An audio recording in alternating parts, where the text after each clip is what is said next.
Hello friends, me Jeet Arya. Welcome to all to Jeet Academy once again, and today we are going to study the second chapter of Science class 9, and this is our sixth and last lecture. So let's start.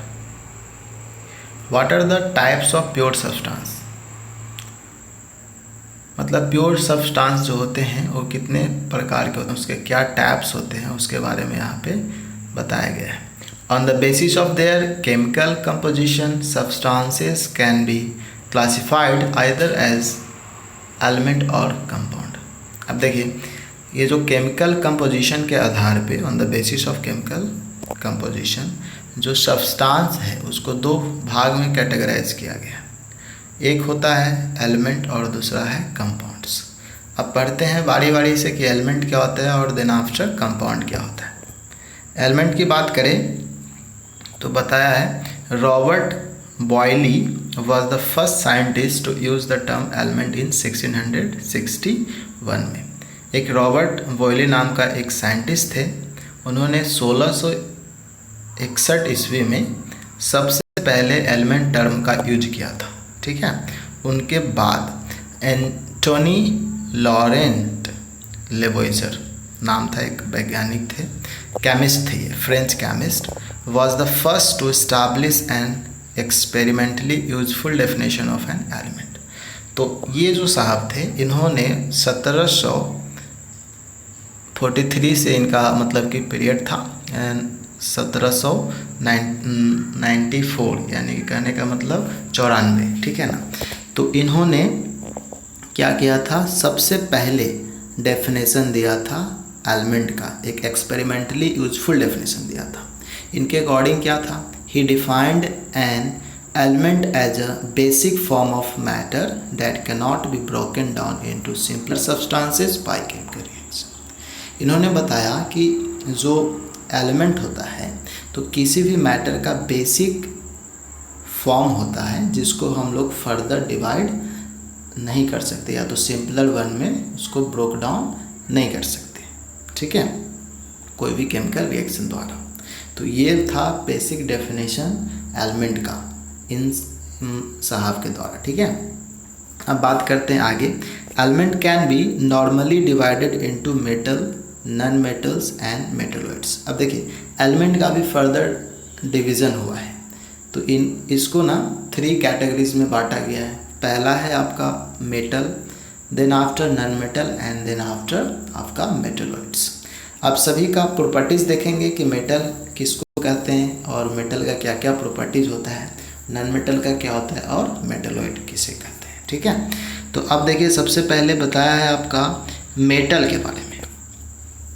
यहाँ अगर देखिए underline किया हुआ है, metal usually show some or all of the following properties. अब देखिए इसमें जितना भी नीचे प्रॉपर्टीज़ को लिस्टेड किया गया है ना, तो इसमें से कुछ प्रॉपर्टीज़, सारा का सारा प्रॉपर्टीज़, ठीक है ना, सारा का सारा प्रॉपर्टीज़ मेटल्स मतलब कि अक्वायर करेगा, मेटल्स के अंदर होंगे. फर्स्ट क्या प्रॉपर्टी है, दे हैव अ लस्टर. जितने भी मेटल्स होंगे, जितने भी धातु जिसको हिंदी में बोलते हो आप, जितने भी मेटल्स होंगे सभी के सभी क्या होंगे, लस्टरस होंगे, एक्सेप्शन को छोड़ करके. ठीक है ना. तो साइनी नेचर का होगा, चमकीला होगा. नेक्स्ट प्रॉपर्टी है दे हैव सिल्वरी ग्रे और गोल्डन येलो कलर. अब देखिए जो मेटल होंगे उसका कलर या तो सिल्वरी ग्रे होगा या तो गोल्डन कलर का होगा. नेक्स्ट है they conduct heat and electricity. ये क्या करेंगे, हीट और इलेक्ट्रिसिटी कंडक्ट कर पाएंगे, यानी कि इससे हीट और इलेक्ट्रिसिटी पास हो सकता है आसानी से. They are ductile, can be drawn into wires. अब देखिए ये डक्टाइल होते हैं. डक्टिलिटी प्रॉपर्टी समझते होंगे. डक्टिलिटी प्रॉपर्टी मतलब ये होता है कि किसी भी सब्सटेंस को जिसको हम लोग थिन वायर्स में ड्रॉ कर सकते हैं ना, उसको बोलते हैं डक्टाइल मटेरियल. तो जो मेटल्स होंगे वो जनरली डक्टाइल होते हैं. ठीक है, means that can be drawn into thin wires. Next property is they have malleable. ये मेलिएबल होते हैं. मेलिएबल मतलब क्या, that means they can be beaten into या तो हैमर्ड इनटू थिन शीट्स, जिसको थिन शीट्स में हैमर कर सकते हैं, पीट करके बना सकते हैं. ठीक है. तो ये मेलिएबल होते हैं. Next property is they are sonorous. ये क्या होते हैं, सोनरस होते हैं. सोनरस क्या होता है, एक ऐसा प्रॉपर्टी जिसको अगर हम लोग बीट करते हैं सब्सटेंस को, उसमें से रिंगिंग साउंड आता है. तो उसको बोलते हैं सोनरस। तो मेटल जो होते हैं सोनरस ही होते हैं। अब देखिए एग्जाम्पल्स क्या क्या हो सकते हैं मेटल्स के, वो देखिए आप। Examples of metals are gold, silver, copper, iron, sodium, potassium etcetera. Mercury is the only metal that is liquid at room temperature. अभी देखिए यहाँ पे लिस्टेड किया गया है क्या, एग्जाम्पल्स ऑफ मेटल्स का, जैसे गोल्ड हो गया, सिल्वर हो गया, कॉपर, आयरन, सोडियम, पोटासियम, ये सब। मरकरी एक ऐसा मेटल है जो रूम टेम्परेचर पे लिक्विड फॉर्म में होता है। बात समझे? जो रूम टेम्परेचर कितना डिग्री को कहते हैं, तो रूम टेम्परेचर होता है आपका जनरली 25 डिग्री सेल्सियस को कहा जाता है। तो इस टेम्परेचर पे जो मरकरी होगा, पारा जिसको बोलते हैं, जो थर्मामीटर में यूज होता है, ये लिक्विड स्टेट में होगा। ओके, अब देखते हैं हम लोग, थोड़ा बात कर लेते हैं नॉन मेटल्स के और इसके प्रॉपर्टीज़ के। नॉन मेटल्स, तो देखिए non metals usually show some or all of the following properties. देखिए जो नीचे प्रॉपर्टीज़ लिखे हुए हैं उन सभी प्रॉपर्टीज़ मौजूद है नॉन मेटल्स में। जैसे कि they display a variety of colours. जो मेटल्स नॉन मेटल्स जो होते हैं बहुत सारे कलर्स में मिल सकते हैं। They are poor conductor of heat and electricity. Metal जहाँ पे good conductor of heat and electricity था, वहीं नॉन मेटल जो है ये आपका poor conductors of heat and electricity है। दे आर नॉट लस्ट्रस, ये लस्ट्रस नहीं होते, सोनरस नहीं होते और मेलिएबल भी नहीं होते, तो डक्टाइल भी नहीं होते होंगे। ठीक है, examples of non metals are hydrogen, oxygen, iodine, carbon, coke और कोल बोल सकते हैं, ब्रोमीन, क्लोरीन। तो ये सारे के सारे एग्जाम्पल्स जो हैं आपका नॉन मेटल्स का है। अब बात करते हैं मेटलॉइड्स के बारे में। Some elements have intermediate properties between those of metals and non-metals। कुछ ऐसे भी सब्सटेंस होते हैं जिसमें दोनों का प्रॉपर्टीज रहता है, यानी कि मेटल्स का भी कुछ प्रॉपर्टीज रहता है, कुछ नॉन मेटल्स का भी प्रॉपर्टीज रहता है। तो इन सभी मतलब सब्सटेंस को, इन सभी तरह के एलिमेंट्स को क्या बोलते हैं आप, मेटलॉइड्स बोलते हो। एग्जाम्पल्स के तौर पे देखें तो एग्जाम्पल्स में आपका है बोरोन, सिलिकॉन एंड जर्मेनियम। तो ये मेटलॉइड्स के कैटेगरीज में आते हैं। तो यहाँ तक बात कर ली। अब आगे बढ़ते हैं, कुछ और है। यहाँ से देखिए बॉक्स में मोर टू नो, इसमें क्या बताया है इसको थोड़ा डिस्कस कर लेते हैं। First point is the number of elements known at present are more than 100। जो अभी प्रेजेंट में जो नंबर ऑफ एलिमेंट्स हैं वो 100 से एबव है, 100 से ज़्यादा है। 92 elements are naturally occurring and the rest are man made. इनमें से 92 जो है वो नेचुरली अकरिंग है, मतलब इसे किसी ने बनाया नहीं है, नेचर में ऐसे ही पाया जा रहा है, फाउंड होते हैं। और जो रेस्ट बच जाते हैं वो सभी के सभी मैन मेड है, यानी कि हम ह्यूमन बींग्स ने उसको किसी तरह से केमिकल रिएक्शन वगैरह करके उसको कंपोज किया है। नेक्स्ट मेजॉरिटी ऑफ एलिमेंट और सॉलिड। अब देखिए जितने भी एलिमेंट्स हैं तो उसमें मेजॉरिटी है किसका, सॉलिड एलिमेंट का है। 11 elements are in gaseous state at room temperature. अब देखिए इसमें से 11 एलिमेंट्स ऐसे हैं जो गैसियस स्टेट में है रूम टेम्परेचर पे। 2 elements are liquid at room temperature. 2 element ऐसे हैं जो लिक्विड हैं रूम टेम्परेचर पे, जिसका नाम है मरकरी और एक है आपका ब्रोमीन। लास्ट पॉइंट बोलता है elements gallium and caesium become liquid at room temperature slightly above room temperature, sorry at a temperature slightly above room temperature 303 kelvin. अब देखिए ये जो गैलियम है या तो सीजियम है, ये क्या हो जाते हैं, लिक्विड हो जाते हैं। जैसे ही रूम टेम्परेचर से थोड़ा सा ऊपर बढ़ता है टेम्परेचर, तो ये क्या बन जाते हैं आपका, लिक्विड बन जाते हैं। तो ये बात था कुछ मोर टू नो में। अब कंपाउंड की बात कर लेते हैं। एलिमेंट की बात कर लिए क्या होता है, कंपाउंड की बात करते हैं, ये क्या होते हैं। Correct, compounds is a substance composed of 2 और more elements chemically combined with one another in a fixed proportion. अब देखिए कंपाउंड जो बनता है ये भी एलिमेंट्स का ही कम्बिनेशन से बनता है, लेकिन एक फिक्स्ड प्रोपोर्शन में एलिमेंट जब मिक्स होते हैं या तो कंबाइन करते हैं तो कंपाउंड का फॉर्मेशन होता है। अब इसको बेटर तरीके से समझने के लिए क्या करना होगा, what do we get when 2 और मोर एलिमेंट्स आर कंबाइंड, जब देखिए 2 और 2 से ज़्यादा एलिमेंट को कंबाइंड किया जाता है तो क्या होता है उसके बारे में पढ़ना है। तो इसे समझने के लिए, बेटर तरीके से समझने के लिए एक्टिविटी 2.10 को पढ़ना होगा। चलिए पढ़ते हैं। फर्स्ट पॉइंट क्या है, divide the class into 2 groups. हमारे क्लास को 2 ग्रुप में बांट दिया। Give 50 gram of iron filings and 3 gram of sulphur powder in a china dish to both the groups. अब दोनों ग्रुप्स को क्या कर दिए, 50 ग्राम आयरन फिलिंग्स दे दिया और 3 ग्राम सल्फर पाउडर दे दिया। दोनों ग्रुप को उतना उतना बांट दिए।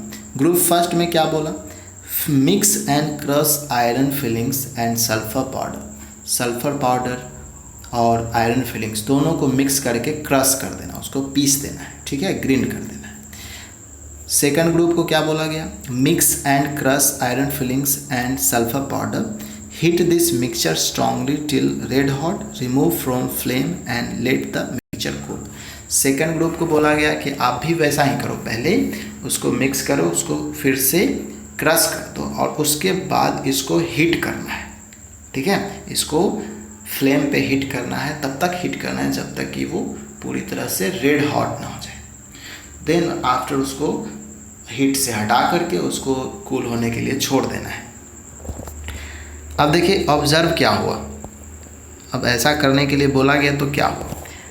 ग्रुप फर्स्ट एंड सेकंड दोनों के बारे में बताया है। Check for magnetism in the material obtain.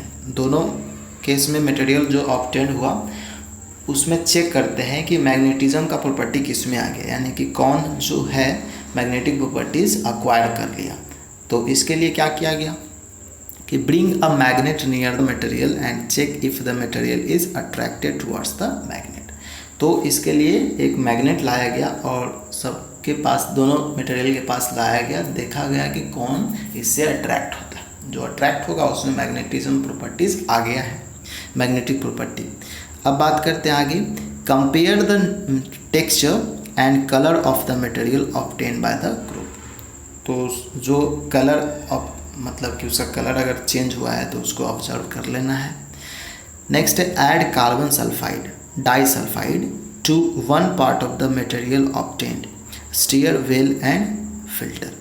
अब देखिए एक पार्ट को क्या कर लिए, जो मटेरियल है उसमें से थोड़ा सा पार्ट निकाल लिए और उसमें कार्बन डाइसल्फाइड को ऐड कर दिया और उसको क्या कर दिया, स्टीयर करके, स्टीयर वेल एंड फिल्टर, उसको मतलब कि दोनों को मिला करके उसको पानी में मिला करके मिक्स करके उसको फिल्टर कर दिए, ठीक है।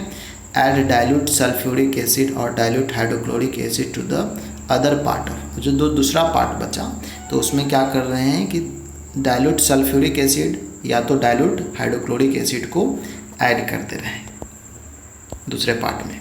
अब देखिए इसको थोड़ा देर में पढ़ेंगे, सबसे पहले यहाँ पे बात कर लेते हैं। The material obtained, note teachers supervision is necessary for this activity.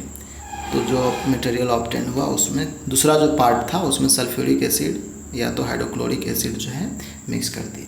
अब क्या करते हैं, perform all the above step with both the elements iron and sulphur separately. अब ऐसा ही क्या करते हैं, दूसरे आयरन और सल्फर की बात कर रहे हैं ना, दोनों एलिमेंट के साथ अलग अलग करके देखते हैं। अब देखिए क्या होता है, आप क्या आंसर दे सकते हो कि नहीं। Did the material obtain by the 2 groups look like same. क्या दोनों मटेरियल जो है एक ही जैसा दिखेगा, तो ये तो नहीं हो सकता है ना, दोनों एक जैसा कैसे दिखेगा। Which group has obtain a material with magnetic properties. अब देखिए जिसको में हम लोग गर्म किए थे ना, शायद उसमें आपका मैग्नेटिक प्रॉपर्टीज आ जाएगा, ठीक है। Can we separate the components of the material obtained. क्या सेपरेट किया जा सकता है, तो यहाँ पे कंपाउंड्स बन रहे हैं तो किया जा सकता है क्योंकि अलग अलग मटेरियल से, तो उसको सेपरेट किया जा सकता है। करें on adding dilute sulphuric acid और dilute hydrochloric acid did both the groups obtain a gas. क्या दोनों में गैस ऑब्टेन हुआ होगा। Did the gas in both the cases smell the same or different. अब देखिए दोनों जब मटेरियल अलग अलग हो गए हैं तो अलग अलग क्या कर सकते हैं, यहाँ पे स्मेल भी प्रोड्यूस करेंगे, और गैस तो शायद सेम ही होगा ना, गैस सेम होगा। अब चलिए बात करते हैं, ये सब एक्सपेरिमेंट करने का चीज़ है, आपको लैब में बताया जाएगा स्कूल में बेटर तरीके से, ठीक है। अब देखिए आगे समझते हैं क्या बताएं। The gas obtain by group 1 is hydrogen. जो ग्रुप फर्स्ट वाला के द्वारा जो गैस ऑब्टेन हो रहा है वो हाइड्रोजन होगा। It is colourless. ये कैसा होगा? कलरलेस होगा, ऑर्डरलेस होगा and combustible. It is not advise to do the combustion test for hydrogen in the class. अब देखिए जो गैस फर्स्ट ग्रुप के साथ जो गैस इवॉल्व होगा वो हाइड्रोजन होगा। ये कलरलेस होता है, ऑर्डरलेस होता है एंड कंबस्टिबल होता है। कंबस्टिबल मतलब ज्वलनशील होता है, तुरंत जल जाता है ना, जलने लगता है, और यानी कि सपोर्ट करता है हीट को, ठीक है। तो कह रहा है कि हाइड्रोजन गैस का हम लोग क्लास में टेस्ट नहीं करते हैं इसको, कंबस्टिबिलिटी को। आगे बताता है तो gas obtained by group second is hydrogen sulphide. देखो फर्स्ट में हाइड्रोजन आया और सेकंड में हाइड्रोजन सल्फाइड गैस आ गया। It is a colourless gas with the smell of rotten egg. अब इसमें क्या होता है कि ये भी कलरलेस है, लेकिन इसका जो स्मेल है वो ऑर्डरलेस था हाइड्रोजन, लेकिन इसका स्मेल जो है ये रोटेन एग, सड़ा हुआ अंडे के जैसा है, ठीक है। अब चलिए आगे बढ़ते हैं। You must have observed that the product obtained by both the groups shows different properties, though the starting material were the same. अब देखिए स्टार्टिंग मटेरियल दोनों का सेम था, लेकिन केमिकल रिएक्शन कर देने से दोनों का प्रॉपर्टीज में चेंजेस आ गया।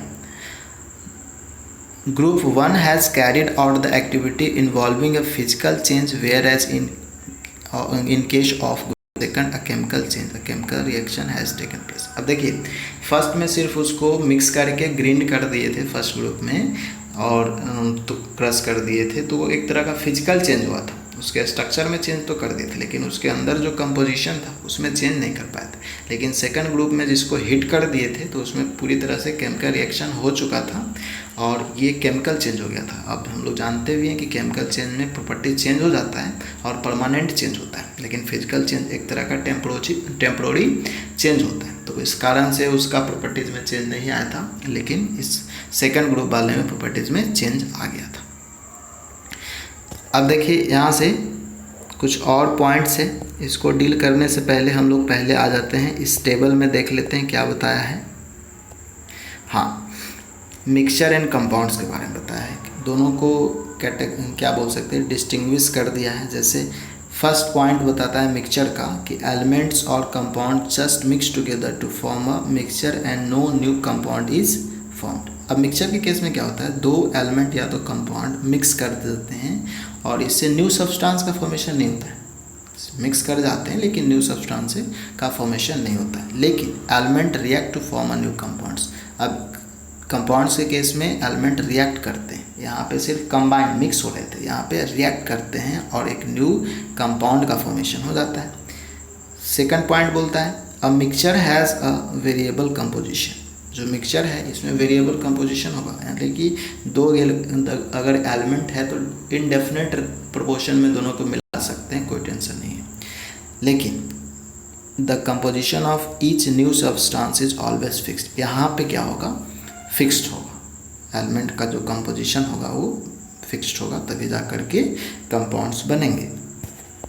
थर्ड पॉइंट बोलता है mixture shows the properties of the constituent substance. यहाँ पे देखिए मिक्सचर में सिर्फ जितने भी कंस्टिट्यूएंट सब्सटेंस है सब अपना इंडिविजुअल प्रॉपर्टी शो करते रहेगा, कोई चेंज नहीं आएगा। लेकिन इसकी बात करते हैं तो the new substance has totally different property. जो न्यू सब्सटेंस बनेगा उसका प्रॉपर्टीज़ इंडिविजुअल से टोटली डिफरेंट आ जाएगा, पूरी तरह से अलग हो जाएगा, ठीक है। तो ये सब कंपाउंड्स का डिफरेंस है एलिमेंट मिक्सचर के साथ। लास्ट पॉइंट बोलता है the constituent can be separated Fairlie easily by physical methods. जो कंस्टिट्यूएंट पार्टिकल्स हैं मिक्सचर में उसको हम लोग ईजिली क्या कर सकते हैं, सेपरेट कर सकते हैं बाय फिजिकल मेथड्स। लेकिन इस केस में क्या होता है, जो constituent can be separated only by chemical और इलेक्ट्रोकेमिकल रिएक्शन। तो इसको फिजिकल मेथड के द्वारा हम लोग अलग नहीं कर सकते कंपाउंड्स के कंस्टिट्यूएंट को, ठीक है। ठीक है। इसके लिए हमें केमिकल रिएक्शन का ज़रूरत पड़ता है या तो इलेक्ट्रोमैग्नेटिक रिएक्शन का ज़रूरत पड़ता है। अब आ जाते हैं इस पॉइंट को, बात करते हैं क्या बोल रहा है। कुछ इम्पॉर्टेंट टर्म्स हैं। देखिए, the material obtain by group 1 is a mixture of the group 2 substance. The substance given are the elements iron and sulphur. जो मटेरियल ऑब्टेन हुआ फर्स्ट ग्रुप के में, तो वो दो सब्सटेंस का मिक्सचर प्राप्त हुआ, यानी कि आयरन और सल्फर का। The properties of the mixture are same as that of its constituent. अब देखिए, मिक्सचर का प्रॉपर्टीज सेम होगा जैसा कंस्टिट्यूएंट का प्रॉपर्टीज होगा। The material obtain by group second is compound. जो मटेरियल ऑब्टेन हुआ है सेकंड ग्रुप द्वारा वो कंपाउंड बना। On heating of two element strongly we get compounds which has totally different properties compare to the combining elements. तो इसमें क्या हो जाएगा, पूरी तरह से डिफरेंट प्रॉपर्टीज आ जाएगा न्यू सब्सटेंस का। आगे बात करते हैं, the composition of a compound is the same through out.